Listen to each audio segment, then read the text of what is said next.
Hey YouTube, it's the Reefer Reborn. I'm back. Quick update, what's going on with the reef tank. I have a filter on right now, so it's kind of like a daylight color. Normally I just show the videos in like a blue, like that. It's kind of blue looking, so it doesn't look like what I see. Just gets a little bit closer, I guess, so we'll put that back on. Everything's status quo from the last time I did a video. Something's growing, something's not. This, I think it's a chalice, is growing pretty well. The Duncans have been eaten by these two maniacs. So I get tentacles floating around, and so it has receded and has not been opening up. There's quite a bit of damage done to them. Kind of sucks because it was my show of the tank, my showpiece. So it kind of, I put a bottle cap over it and it gets blown away by the current and it looks ugly. So I'm kind of stuck trying to figure out, maybe I'll just relocate it up to the back corner over there, but the light won't be the same. And I don't know what I'm gonna do, because these guys, they're hosting in here in the waving hand, but then when they get feisty, I guess they decide they're gonna go here and eat the tentacles off this thing. I guess they want to host this, but it's not letting them. It recedes in, and then they kind of give up on it, and then they're back in the waving hand, and then this one gets puffy, and then they come over. Now they leave it alone because I think they pretty much wrecked it. These little clove polyps back there have been slow growing, but now they're starting to do something. What else is going on here? Cabbage comes out. He's away right now. This just lost some of its outer skin, so it should start coming out again in a couple days. I added this, what's that, Cyphastria? It's doing okay. I added some more acans. I like them. They're puffy. They're colorful. I'm probably gonna just do like an acan garden because they're kind of easy to keep. The trumpet, I'll probably try to move it because I want to make this whole area acans. Yeah, they do pretty well. This cinnamon polyp, this Grande's Paleothoa, same two polyps since I've got this thing months and months ago, so they don't take off. These toadstools, they all open up. That alien hand, it opens up pretty well. I added up at the top some of these hard corals. This one's hanging in there.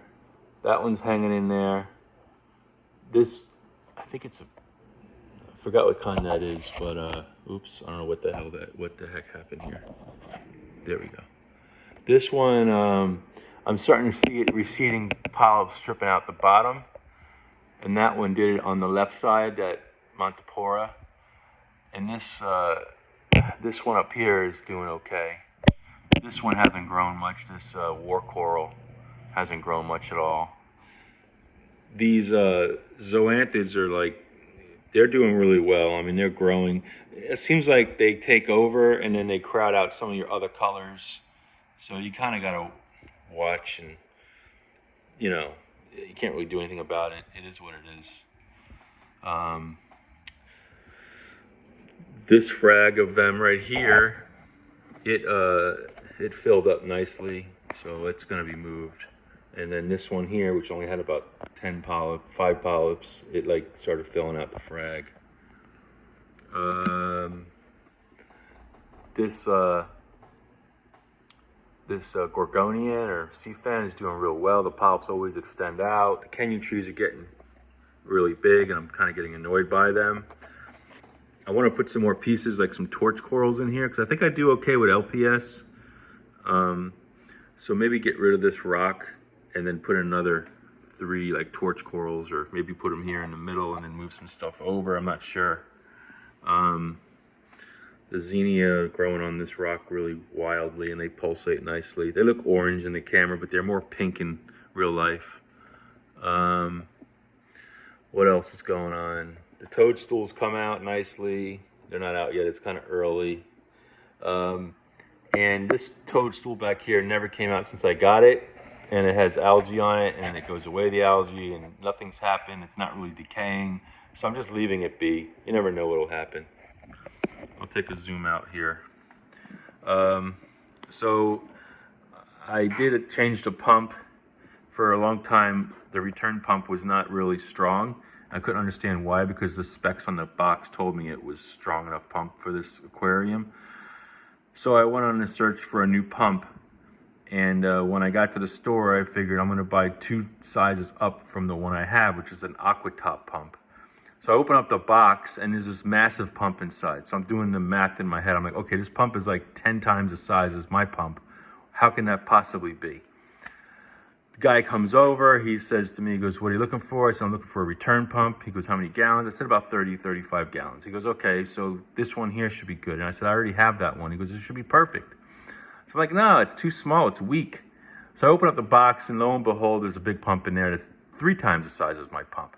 So somebody from that store and customers must have opened the box and switched pumps. So I ended up getting that pump again, even though it's not the same pump, if that makes any sense. Long story short here, by putting a bigger pump in, it had increased my temperature fluctuation. So when the pump was on all day, my temperature would go from 78 to like 81 after the lights in the day. So I added a fan, this little fan from Amazon called a Paizoo fan. And here's like a mini review on the fan. The fan working great for me. Blows across the water, and I can feel it from over here blowing. So any heat generated by the light and the pump, and also I added the skimmer in the past couple months, so all those things increased my temperature. So now, with the fan on low, I'm able to maintain 77 like all day, every day. So it worked out perfectly. Occasionally the heater will come on if it gets to 76, and no longer do I see 80, 81. So I'm really happy with that choice. Problem with this is you have to run it on low. If you run it on high, the sound level is way too loud. So if you think you need something strong, this probably won't be the choice for you, because it sounds like a fan. But where I run it to get my result, can't hear anything. And it works perfectly there. So that's that situation. As you know, I've been dosing Phosphate E, and the Phosphate E was just keeping my phosphate at like 0.2, 0.3. And the guy in the aquarium store that I use, he thinks that was fine for what you have here. I don't have anything crazy. Just a bunch of soft corals mostly. But I still want a goal of keeping some of these hard corals and these sticks and all that. I mean, it's every reefer's goal is to have be able to keep whatever they want, as long as you can work hard at it. So I went and I did like a double dose, because the calculations would say that if I dose 2 milliliters twice, one day and another day, it would bring my phosphate down to like 0.01. So I did it. And lo and behold, I brought it all the way down to 0.01, according to my HANA checker that I bought also. And then after a couple days, it went to 0.03. A couple days later, it went to 0.05. Then it went to 1.9. I'm like, well, wait a second. That doesn't make any sense. I figured maybe all the other tests were wrong. So I was now doubting the HANA checker. And then I did another test a few days later, and it was like 0.08. So, well, that does make sense. So who knows? I stopped using cheap carbon from Marine Land, because maybe that has some phosphate in it.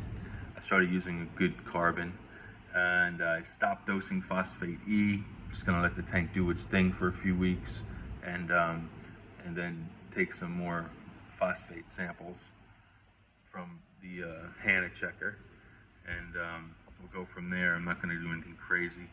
I'm still dosing B-ionic 2-part, probably like, I don't know, 2.5 milliliters a day of the alkalinity, and about a milliliter of calcium.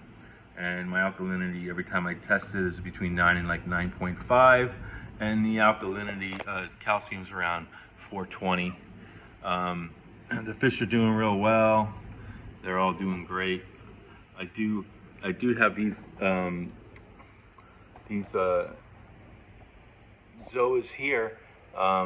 See those little baby ones underneath? Well, those are gotten smaller, so those are regressing. I'm not sure why these things do this, but this is their hobby, right? And these zoas that are regressing, some of them that have done that in the past have just totally disappeared. Like my Fruit Loops are just gone. And a few days ago, it had a long snake-like thing coming out of the hole in the middle. Looked like a fish poop, but real thin and real consistent in shape. And it broke off and floated away. So I think they eject their insides or their zooxanthellae, and then they shrink and then they die off. I'm not sure why. When some can do real well next to them, others die off. So I don't think you can really fix that. That's just the nature of the beast. These Paleothoa, they're doing okay. They're not really doing much. Since I dosed that double dose of Phosphate E, I've really seen a lot less green algae. So I got a little bit of hair algae here, and I got some hair algae here, and up top here on this rock. And I do some manual removal, and that helps, but you know, it's okay to have a little bit in your tank here and there. Thinking about maybe starting the refugium up again now that I have my algae under control and my phosphates are lower. I could probably get a better result from that. Issue I was having was I was infiltrated with green hair algae in the refugium, and it took over. So now maybe the other algae will just grow more rapidly and not grow hair algae in there too, because I've got the hair algae under control. Well, anyways, that's a fast rambling video of what's going on with the reef. It's the fan, the attack of the Duncan coral from these two maniacs, and oh, look at that beauty. She's got such coloration. So healthy. I'm so sad when I have to get rid of her when she gets too big, but right now she's doing great. She loves it in the tank. I can't even find out when she sleeps. She sleeps somewhere. I don't even know where she sleeps. She's so tight to the caves. I have a lot of caves in this tank. A lot of hiding spots. All these fish, except for the clowns, I don't know where they sleep. They're hidden. And this guy here, he's still a pain in the ass, but they're all bigger than him, so tough luck. All right, I think that is it. That is the end of the, well, that's really blue. I wonder if that happens because the camera can't go back to its regular self after a bit. I think that's also the camera. Anyways, this is just a cheap iPhone. If you're liking the videos and you want more updates, just like and subscribe, and I'll answer any questions you have. Always looking for help from out there, from suggestions. And that's it. Reefer Reborn's out.